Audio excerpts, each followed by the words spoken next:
Hi friends, welcome to Gautami vlogs and beauty channel. ఈ వీడియోలో chicken curry ఎలా చేయాలో చూపిస్తాను.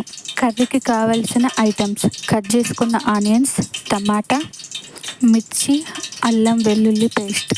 చికెన్ సాల్ట్లో కడిగి పక్కన పెట్టాలి.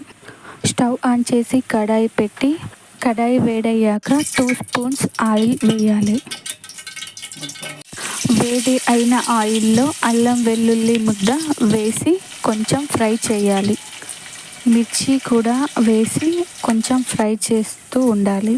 ఇందులో బగారాకు, చెక్క, లవంగం, స్టార్ పువ్వు ఆ ఆయిల్లో వేయాలి.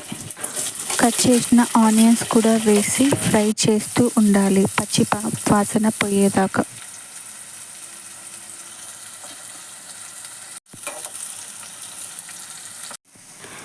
ఇందులో టమాటా వేసి ఫ్రై చేస్తూ ఉండాలి.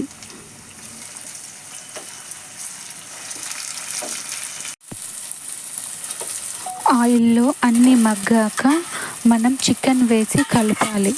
ఈ చికెన్ కూడా అందులో 5 minutes మగ్గాక కొంచెం పసుపు, 1 స్పూన్ సాల్ట్ వేసి కలపాలి.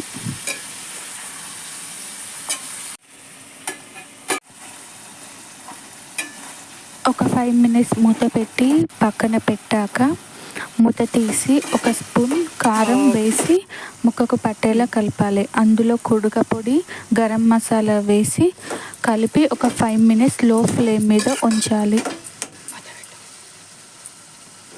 ఒక 10 minutes లో ఫ్లేమ్ మీద మూత పెట్టి చికెన్కి మసాలా పట్టేలాగా ఉంచాలి. లాస్ట్కి కొత్తిమీర వేసి స్టవ్ ఆఫ్ చేయాలి. వేడి వేడిగా చికెన్ కర్రీ రెడీ. మీకు ఈ వీడియో నచ్చితే సబ్స్క్రైబ్ చేయండి, లైక్ చేయండి, కామెంట్, షేర్.